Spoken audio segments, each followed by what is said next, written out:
मैं डॉक्टर चित्रलेखा। आज आपके समक्ष संप्रदाय निरपेक्ष कृष्ण काव्य के कवि रसखान की जीवनी और सवैये के भावार्थ बताने जा रही हूँ। भक्ति काल में कुछ ऐसे भी कवि हुए जिन्होंने संप्रदाय विशेष में न बनकर राधा कृष्ण की विभिन्न लीलाओं का स्वतंत्र भाव से वर्णन किया। इसमें रसखान प्रमुख हैं। रसखान का जन्म लगभग सन 1548 ईस्वी में हुआ।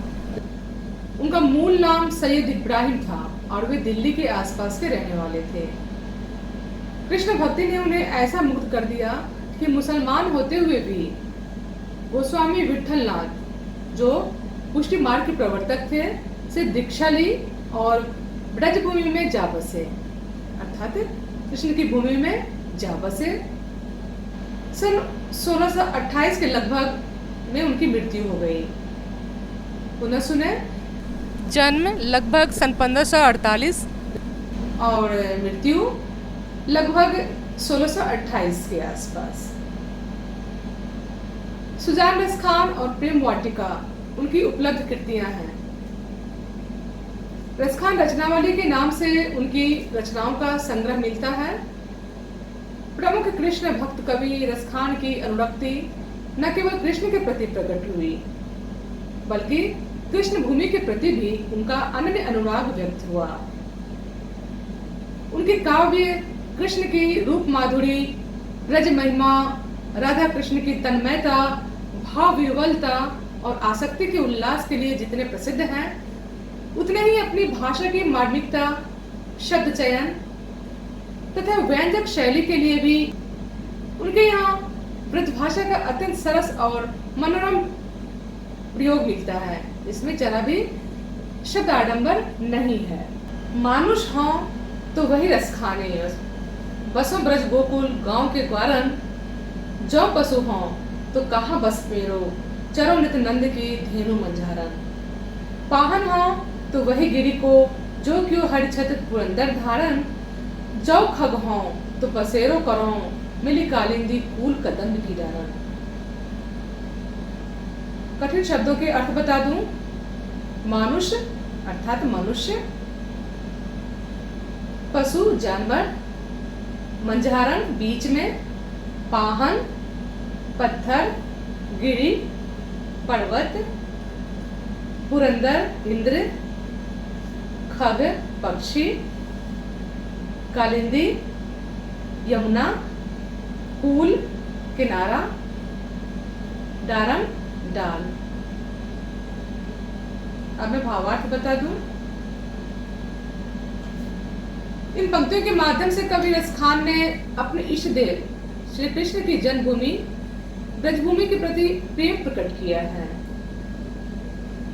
वे कहते हैं कि मानुष हों तो वही रसखाने, बसो ब्रज गोकुल गांव के ग्वारन, अर्थात अगर अगले जन्म में उन्हें मनुष्य का जन्म मिलेगा तो वे गोकुल के ग्वालों के बीच रहने का अवसर चाहेंगे, अर्थात गोकुल में ही जन्म लेना चाहेंगे, उन्हीं गोपियों के बीच।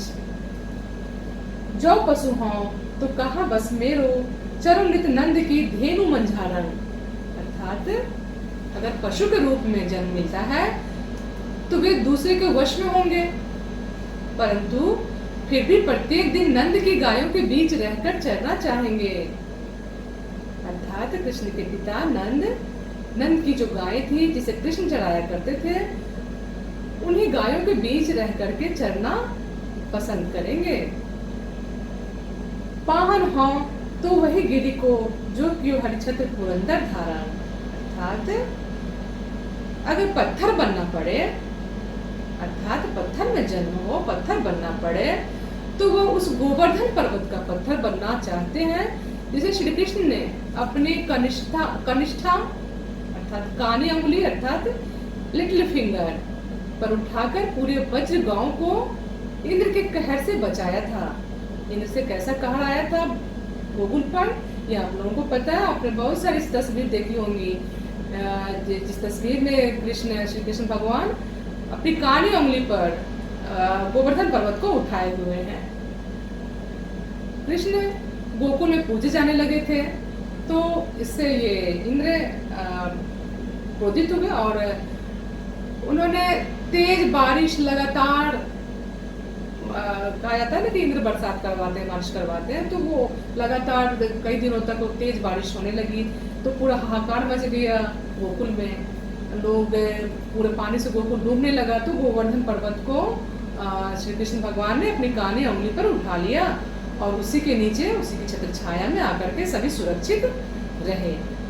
इंद्र यह देख करके इंद्र का नशा टूटा और इंद्र ने भी कृष्ण को मान लिया कि सचमुच ये गोकुलवासी इन्हें पूछते हैं तो ये पूजे जाने योग्य हैं।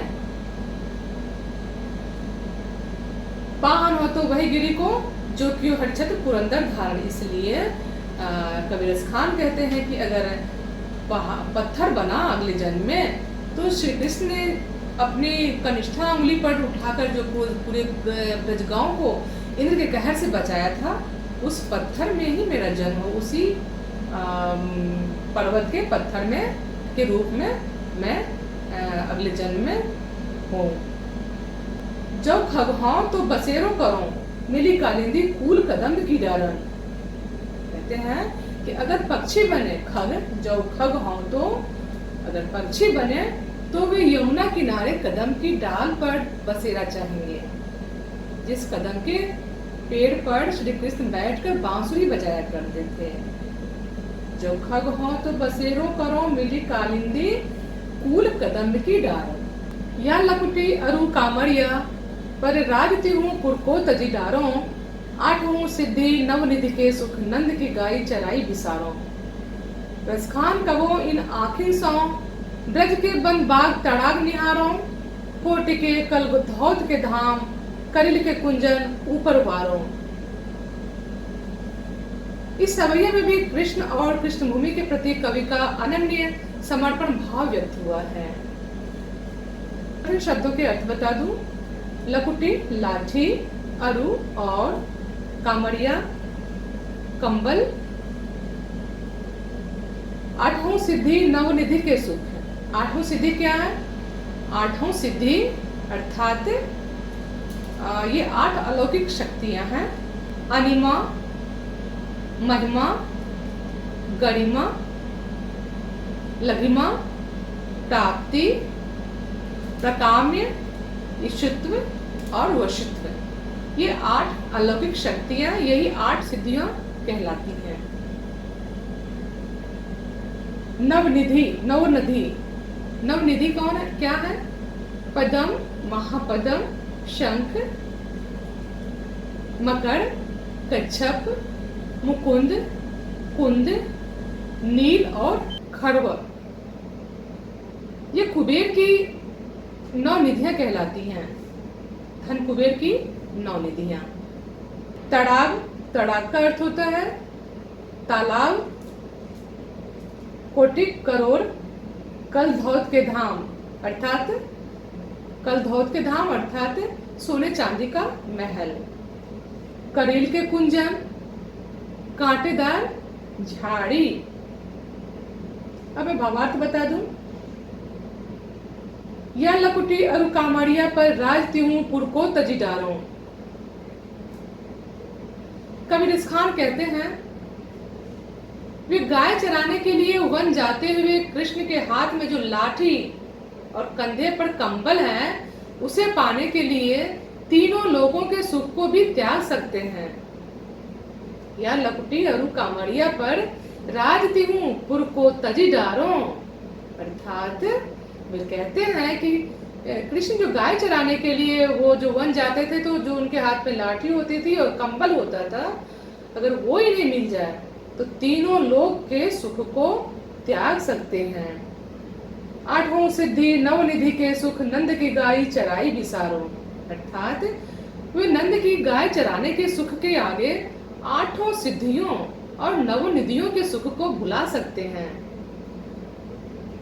8 सिद्धि और नवनिधि के बारे में तो मैंने बताया ही आपको। वह रसखान कबो इन आखिन सौ, ब्रज के बन बाग तड़ाग निहारो। व्याकुल होकर रसखान कवि कहते हैं कि कब मैं अपनी आंखों से ब्रज के वन, बाग और तालाबों को निहार सकूंगा। आशा यह है कि वे उन सभी स्थानों को निहारते हुए जीवन बिताना चाहते हैं जो कृष्ण से संबंधित रहे थे। रसखान कवो इन आखिन सो ब्रज के बन बाग तड़ाग निहारों, कोटि के कल धौत के धाम करील के कुंजन ऊपर वारों। कांटेदार झाड़ियों से ढकी ब्रजभूमि में रहने के सुख को पाने के लिए वे करोड़ों स्वर्ण महलों को न्योछावर कर सकते हैं। कोटि एकल धौत के धाम, करोड़ों स्वर्ण के महलों को, करील के कुंजन, कांटेदार झाड़ियों को पाने के लिए, झाड़ियों पर न्योछावर करते हैं वो सुख के ब्रजभूमि में रहने के सुख को पाने के लिए वे करोड़ों महलों को न्योछावर कर देंगे, स्वर्ण महलों को। मोर पखा सिर ऊपर राखी हो, गुंज की माल गरे पहरूंगी, ओढ़ी पीतम्बर ले लकुटी बन, गोधन ग्वारिन संग फिरूंगी। भाव तो वही मेरो रसखानी सो, तेरे कहे सब स्वांग करूंगी, या मुरली मुरली धर की अधरान, धरी अधरान न धरूंगी। तीसरे सवैये में कृष्ण के रूप सौंदर्य के प्रति गोपियों की मुग्धता का चित्रण है, जिसमें वे स्वयं कृष्ण का रूप धारण कर लेना चाहती हैं।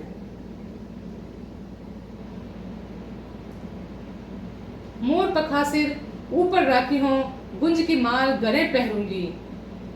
गुंज इसका अर्थ होता है लाल और काले रंग का एक बहुत छोटा पत्थर, जिसका वजन 1 रत्ती माना जाता है। ये रत्ती क्या है? रत्ती, कौड़ी, ये सब उस समय मुद्राएं होती थी, जिस प्रकार से अब रुपये पैसे मुद्राएं हैं। एक गोपी दूसरी गोपी से कहती है कि वह सिर पर मोर पंख पहन लेंगी, गुंज की माला पहनेंगी, मोर पखा सिर ऊपर रखियो, मोर पंख सर के ऊपर रखेंगी, गुंज की माला पहन लेंगी और ओढ़ी पीतम्बर लय लकुटी बन गोधन ग्वारिन संग फिरूंगी।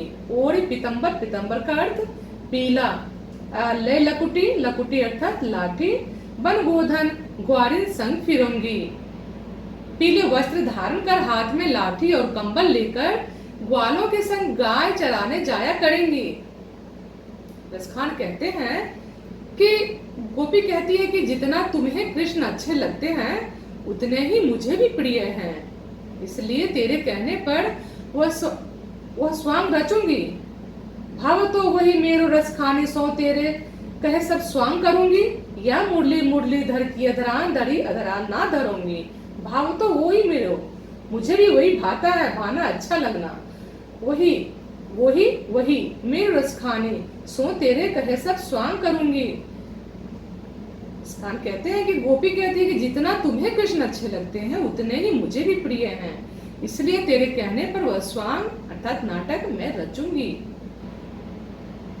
या मुरली मुरली धर की अधरान, धरी अधरा न धरूंगी, किंतु मुरलीधर के होठों से लगी मुरली को अपने होठों से नहीं लगाऊंगी। कृष्ण के समान वस्त्राभूषण तो धारण कर लेंगी, परंतु कृष्ण की मुरली को अपने होठों पर क्यों नहीं रखेंगी। अधर अर्थात होंठ, अधर का अर्थ होता है अधरों पर क्यों नहीं रखेंगी, क्योंकि उसे वह मुरली सौत की तरह प्रतीत होती है, सौतन की तरह, और उससे ईर्ष्यावश वह ऐसा कह रही है, इसलिए ईर्ष्या है गोपी को कि वो बांसुरी को, अपनी मुरली को हमेशा अपने पास रखते हैं, अपने होठों से लगाए रहते हैं। लेकिन गोपी इतनी व्याकुल रहती है इतना, फिर भी उतना महत्व नहीं जितना कि बांसुरी का महत्व है, इसलिए वे गोपी ईर्ष्यावश वह ऐसा कह रही है कि मुरलीधर के होठों से लगी मुरली को अपने होठों से नहीं लगाऊंगी। काननी दय अंगुरी रहबो, जब ही मुरली धुनि मन बजे हैं, मोहनी तानन सौ रस खाने, अटा चढ़ी गोधन गए हो तो गए हैं, तेरी कहो सिगरे ब्रजलोगनी, काली को कितनो समझे हैं, माई रे वह मुख की मुस्कानी, संहारी न जई है, न जई है, न जई है। चौथे सवैया और अंतिम सवैया है यह। चौथे सवैये के अनुसार कृष्ण का रूप अत्यंत मोहक है तथा उनकी मुरली की धुन बड़ी मादक है। इन दोनों से बचना गोपियों के लिए अत्यंत कठिन है। गोपियां कृष्ण की सुंदरता तथा तान पर आसक्त हैं, इसलिए कृष्ण के समक्ष विवश हो जाती हैं। कठिन शब्दों के अर्थ बता दूं। काननी कान, जब ही जब, अंगुरी अंगुली, अटा अट्टालिका, टेढ़ी पुकार कर बुलाना। अब मैं भावार्थ बता दूं। काननी दे अंगुरी रहबो जब ही मुरली धुनी मंद बजी है, मोहनी तानन सो रसखानी, अटा चढ़ी गोधन गए हो तू गए है। अर्थात रसखान जी के अनुसार एक गोपी कहती है कि जब कृष्ण मंद मंद वंशी बजाते हैं तो मैं अपने कानों में अंगुलियां डाल लेती हूँ। श्री कृष्ण अट्ठारी पर चढ़कर दूर वन में विचरण करती हुई गायों को मोहनी तान सुनाते हैं, तब भी वह उस धुन को अनसुना करना चाहती है। ये कानों में अंगुलियां क्यों डाल लेती हैं? क्योंकि सुनकर ये गोपी बेसुध होने लगती हैं। लेकिन वो गोपी कह रही है कि फिर भी कृष्ण हमारे लिए बांसुरी नहीं बजाते, वो तो गायों के लिए अट्टालिका पर महलों पर चढ़कर दूर में गायें विचरण करती रहती हैं, उनके लिए ये मोहनी तान सुनाते हैं गायों के लिए, तभी वह उस धुन की अनसुना करती हैं, अनसुना करना चाहती हैं। टेढ़ी कहो सिगरे ब्रज लोग निकाल ही को कितनो समझई है, माई रे वह मुख की मुस्कानी संभारी ना जई है, ना जई है, ना जई है। गोपी कहती है कि माँ, हे माँ, कल अगर ब्रजवासी तुझे कितना भी उलाहना दे कि उन्होंने मुझे बहुत समझाया किंतु मैंने कृष्ण को निहारना नहीं छोड़ा, तो तुम मुझे दोषी ना मानना, क्योंकि कृष्ण के चेहरे पर छाई मुस्कान इतनी मनमोहक होती है कि मुझसे वह छवि संभाली नहीं जाती, अर्थात खुद पर नियंत्रण नहीं रह पाता।